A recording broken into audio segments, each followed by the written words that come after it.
Hello friends, स्वागत है आपका आपके YouTube channel all study centre पर। तो आज की इस वीडियो में हम बात करने वाले हैं जेसीईआरटी क्लास 8 हिस्ट्री का चैप्टर 7 का नाम है ब्रिटिश काल में शिक्षा। तो बढ़ते हैं हमारे क्वेश्चन आंसर की ओर। तो यहाँ फर्स्ट नंबर में हमारा दिया गया है रिक्त स्थानों की पूर्ति कीजिए, मतलब खाली जगहों को भरिए। का नंबर में हमारा पूछा गया है विलियम जोन्स एक खाली जगह थे। तो क्या हो जाएगा हमारा यहाँ जज एवं भाषाविद भी थे। विलियम जोन्स एक जज एवं भाषाविद भी थे। खा नंबर में हमारा पूछा गया है लॉर्ड मैकाले खाली जगह शिक्षा के पक्षधर थे। तो क्या हो जाएगा अंग्रेजी। लॉर्ड मैकाले अंग्रेजी शिक्षा के पक्षधर थे। गा नंबर में हमारा पूछा गया है एशियाटिक सोसाइटी ऑफ बंगाल की स्थापना खाली जगह ने की। तो किसने की? विलियम जोन्स ने।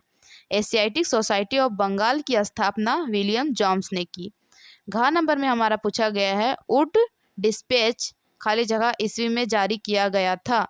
तो किसमें? 1854 में। वुड डिस्पैच 1854 ईस्वी में जारी किया गया था। अंगा नंबर में हमारा पूछा गया है शांति निकेतन की स्थापना खाली जगह ने की थी। तो क्या हो जाएगा हमारा यहाँ गुरु रविंद्रनाथ टैगोर। शांति निकेतन की स्थापना गुरु रविंद्रनाथ टैगोर ने की थी। 4 नंबर में हमारा पूछा गया है ब्लाइंड स्कूल में पढ़ाई खाली जगह से होती थी। तो क्या हो जाएगा हमारा यहाँ ब्रेल लिपि से। ब्लाइंड स्कूल में पढ़ाई ब्रेल लिपि से होती थी। बढ़ते हैं हमारे क्वेश्चन आंसर की ओर। तो का नंबर के क्वेश्चन में हमारा पूछा गया है विलियम जोन्स व कोलब्रुक भारत के प्राचीन ग्रंथों के अध्ययन पर जोर क्यों देते थे। तो यहाँ उत्तर में दिया गया है विलियम जोन्स व कोलब्रुक भारत के प्रति एक खास तरह का रवैया रखते थे, व्यवहार रखते थे। उनका मानना था कि भारत की सभ्यता प्राचीन काल में अपने वैभव के शिखर पर थी, मतलब ऊंची थी, बहुत ऊंची, परंतु बाद में उसका पतन होता चला गया। पतन का मतलब है धीरे धीरे गायब होता चला गया। उनकी राय में भारत को समझने के लिए प्राचीन काल में लिखे गए पवित्र कानूनी ग्रंथों को खोजना और समझना बहुत जरूरी था। उन्हें विश्वास था कि ये परियोजना न केवल अंग्रेजों को भारतीय संस्कृति सीखने में मदद देगी, बल्कि भारतीयों को भी अपनी विरासत को दोबारा अपनाने और अतीत के लुप्त, जो अतीत कहीं खो गया है, वैभव को समझने में मदद देगी। बढ़ते हैं हमारे अगले क्वेश्चन नंबर खा की ओर। क्वेश्चन नंबर खा में हमारा पूछा गया है कंपनी अंग्रेजों को पश्चिमी ज्ञान के बदले भारतीय ज्ञान को प्रोत्साहन क्यों देना चाहती थी। तो यहाँ उत्तर में दिया गया है कंपनी के बहुत सारे अधिकारियों ने दलील दी कि अंग्रेजों को पश्चिमी ज्ञान की बजाय भारतीय ज्ञान को ही प्रोत्साहन देना चाहिए। वे चाहते थे कि प्राचीन भारतीय ग्रंथों के अध्ययन को प्रोत्साहित करने और संस्कृत व फारसी साहित्य व काव्य पढ़ाने के लिए संस्थानों की स्थापना की जाए। इन अधिकारियों का ये भी मानना था कि हिंदुओं और मुसलमानों को वही पढ़ाया जाना चाहिए जिससे वे पहले ही परिचित हैं, मतलब जो वे पढ़ चुके हैं और जिसे वे आदर और महत्व देते हैं, जिनकी वह रिस्पेक्ट करते हैं। उन्हें अनजाने विषयों की शिक्षा ना दी जाए। इन अफसरों की राय में केवल तभी अंग्रेज देसी जनता का दिल जीत सकते हैं, केवल तभी अजनबी शासक अपनी प्रजा से आदर की उम्मीद कर सकते हैं। इस बात को ध्यान में रखते हुए 1781 में अरबी, फारसी, इस्लामिक कानून के अध्ययन को बढ़ावा देने के लिए कलकत्ता में एक मदरसा खोला गया। 1791 में बनारस में हिंदू कॉलेज की स्थापना की गई ताकि वहां प्राचीन संस्कृत ग्रंथों की शिक्षा दी जा सके और देश के शासन चलाने में मदद मिले। इसी कारण कंपनी अंग्रेजों को पश्चिमी ज्ञान के बदले भारतीय ज्ञान को प्रोत्साहन देना चाहती थी। बढ़ते हैं हमारे अगले क्वेश्चन नंबर गा की ओर। क्वेश्चन नंबर गा में हमारा पूछा गया है वुड के नीति पत्र में क्या प्रावधान थे। तो यहाँ उत्तर में दिया गया है कंपनी के नियंत्रक मंडल के अध्यक्ष चार्ल्स वुड के नीति पत्र को भारतीय शिक्षा का मैग्ना कार्टा के नाम से जाना जाता है। इस दस्तावेज में भारत की भावी शिक्षा मतलब जो आने वाला है शिक्षा उसके हेतु एक वृहत योजना बड़ी योजना प्रस्तुत की गई थी। इस दस्तावेज में यूरोपीय शिक्षा का व्यवहारिक लाभ आर्थिक क्षेत्र में बताया गया था।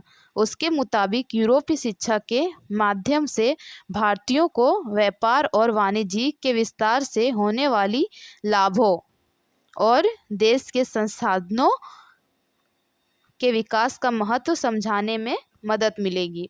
बढ़ते हैं हमारे अगले क्वेश्चन नंबर घ की ओर। क्वेश्चन नंबर घ में हमारा पूछा गया है अंग्रेजी भाषा को लेकर मैकाले के क्या विचार थे, मतलब अंग्रेजी शिक्षा को लेकर मैकाले का क्या सोच था। गहन ऊर्जा, उत्तर में दिया गया है गहन ऊर्जा और आवेशपूर्वक मैकाले ने अंग्रेजी भाषा सिखाने की ज़रूरत पर जोर दिया, मतलब बल दिया। उनका मानना था कि अंग्रेजी के ज्ञान से भारतीयों को दुनिया की श्रेष्ठतम मतलब उच्चतम साहित्यिक कृतियाँ को पढ़ने का मौका मिलेगा।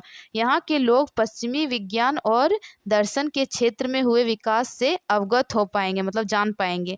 इस प्रकार उनका कहना था कि अंग्रेजी पढ़ाना लोगों को सभ्य बनाने, उनकी रुचियों, मूल्यों और संस्कृति को बदलने का रास्ता हो सकता है, यह एक तरीका हो सकता है। बढ़ते हैं हमारे अगले क्वेश्चन नंबर अंगा की ओर। क्वेश्चन नंबर अंगा में हमारा पूछा गया है अंग्रेजों का सभ्यता मिशन से आप क्या समझते हैं। तो यहाँ उत्तर में दिया गया है अंग्रेज मानते थे कि उन्हें भारतीय समाज को सभ्य बनाना है, बेहतर बनाना है और उनके रीति रिवाजों को मूल्य मान्यताओं को बदलना है। वे भारत को असभ्य देश मानते थे, मतलब पिछड़ा हुआ देश मानते थे और सभ्यता का पाठ पढ़ाना जरूरी समझते थे। अंग्रेज भारतीय समाज को पश्चिमी शिक्षा देकर आधुनिक बनाना ही सभ्यता मिशन था। मतलब अंग्रेजों का जो है वो पश्चिमी शिक्षा देकर ही भारत को आधुनिक बनाना को सभ्यता मिशन कहा गया है। बढ़ते हैं हमारे अगले क्वेश्चन की ओर। तो यहाँ दिया गया है, आइए चर्चा करें। क्वेश्चन नंबर 3 में पूछा गया है जेम्स मिल प्राच्यवादी के घोर आलोचक क्यों थे। तो यहाँ उत्तर में दिया गया है 19वीं सदी की शुरुआत से ही बहुत सारे अंग्रेज अफसर शिक्षा के प्राच्यवादी दृष्टिकोण की आलोचना करने लगे थे। उनका कहना था कि पूर्वी समाजों का ज्ञान त्रुटियों से भरा हुआ है और अवैज्ञानिक है।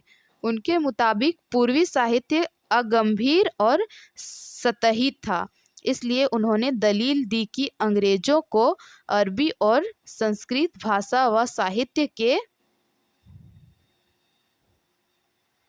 अध्ययन को बढ़ावा देने पर इतना खर्चा नहीं करना चाहिए। प्राच्यवादी पर हमला करने वालों में जेम्स मिल प्रमुख थे। उनका विश्वास था कि अंग्रेजों को देसी जनता को खुश करने और उसका दिल जीतने के लिए जनता की इच्छा के हिसाब से या उनकी भावनाओं को ध्यान में रखते हुए शिक्षा नहीं देनी चाहिए। उनकी राय में शिक्षा के जरिए उपयोगी और व्यवहारिक चीज़ों का ज्ञान दिया जाना चाहिए। इसलिए भारतीयों को पूर्वी समाजों के काव्य और धार्मिक साहित्य की बजाय ये पढ़ाया जाना चाहिए कि पश्चिम ने किस तरह की वैज्ञानिक और तकनीकी सफलताएं हासिल कर ली है। बढ़ते हैं हमारे अगले क्वेश्चन नंबर 4 की ओर। क्वेश्चन नंबर 4 में हमारा पूछा गया है अंग्रेजी शिक्षा के बारे में महात्मा गांधी के क्या विचार थे। मतलब अंग्रेज का जो शिक्षा था उसके बारे में महात्मा गांधी क्या सोचते थे। तो यहाँ उत्तर में दिया गया है गांधी जी का मानना था कि अंग्रेजी शिक्षा ने हमें अपना गुलाम बना दिया है, मतलब दास बना दिया है। महात्मा गांधी का कहना था कि औपनिवेशिक शिक्षा ने भारतीयों के मस्तिष्क में हीनता का बोध पैदा कर दिया है, मतलब उसके दिमाग में, भारतीयों के दिमाग में नकारात्मक सोच भर दिया है। इसके प्रभाव में आकर यहाँ के लोग पश्चिमी सभ्यता को श्रेष्ठतर मानने लगे हैं, मतलब जो पश्चिमी सभ्यता है उसको ज़्यादा अच्छा मानने लगे हैं, और अपनी संस्कृति के प्रति उनका भाव नष्ट हो रहा है, मतलब धीरे धीरे खत्म हो रहा है। महात्मा गांधी ने कहा कि इस शिक्षा में विष भरा है, मतलब जहर भरा है, यह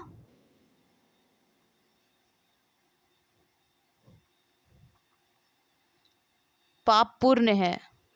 इसने भारतीयों को दास बना दिया है, इसने लोगों पर बुरा प्रभाव डाला है। महात्मा गांधी एक ऐसी शिक्षा के पक्षधर थे, मतलब मानते थे, जो भारतीयों के भीतर प्रतिष्ठा और स्वाभिमान का भाव पुनर्जीवित करे। राष्ट्रीय आंदोलन के दौरान उन्होंने विद्यार्थियों से आह्वान किया कि वे शिक्षा संस्थाओं को छोड़ दें और अंग्रेजों को बताएं कि अब वे गुलाम बने रहने के लिए तैयार नहीं हैं। महात्मा गांधी की दृढ़ मान्यता थी, मतलब बहुत अच्छी मान्यता थी, कि शिक्षा केवल भारतीय भाषाओं में ही दी जानी चाहिए। महात्मा गांधी का कहना था कि पश्चिमी शिक्षा मौखिक ज्ञान की बजाय केवल पढ़ने और लिखने पर केंद्रित है। उसमें पाठ्य पुस्तकों पर तो जोर दिया जाता है, लेकिन जीवन अनुभवों और व्यवहारिक ज्ञान की उपेक्षा की जाती है। उनके मुताबिक अंग्रेजी में दी जा रही शिक्षा भारतीयों को अपाहिज बना रही है, मतलब चलने फिरने लायक नहीं बना रही है, जिसने उन्हें अपने सामाजिक परिवेश से काट दिया है, मतलब छाड़ दिया है, और उन्हें अपनी ही भूमि पर अजनबी बना दिया है। बढ़ते हैं हमारे अगले क्वेश्चन नंबर 5 की ओर। क्वेश्चन नंबर 5 में हमारा पूछा गया है, लॉर्ड मैकाले की नीति से आप किस हद तक सहमत हैं? तो यहाँ उत्तर में दिया गया है, लॉर्ड मैकाले की नीति में अंग्रेजी सरकार के महत्वपूर्ण निर्णय तथा घोषणाएं नंबर का में हमारा बोला गया है, मैकाले के प्रपत्र का अनुसरण करते हुए सरकार ने अंग्रेजी शिक्षा अधिनियम 1835 को लागू किया। इसमें यह निर्देश दिया गया कि उच्च शिक्षा का माध्यम अंग्रेजी भाषा होगी, या प्राचार्य संस्थाओं को सरकार की तरफ से प्रोत्साहन देने की नीति को रोक दिया गया। इसका प्रतिकूल मतलब अनुकूल का उल्टा कलकत्ता मद्रासा तथा बनारस संस्कृत कॉलेज पर पड़ा। नंबर इन संस्थाओं को अब अंधकार फैलाने वाले मंदिरों के रूप में देखा जाने लगा तथा वे स्वयं में ही पतन की ओर उन्मुख होते गए, खुद ही धीरे धीरे खोते चले गए।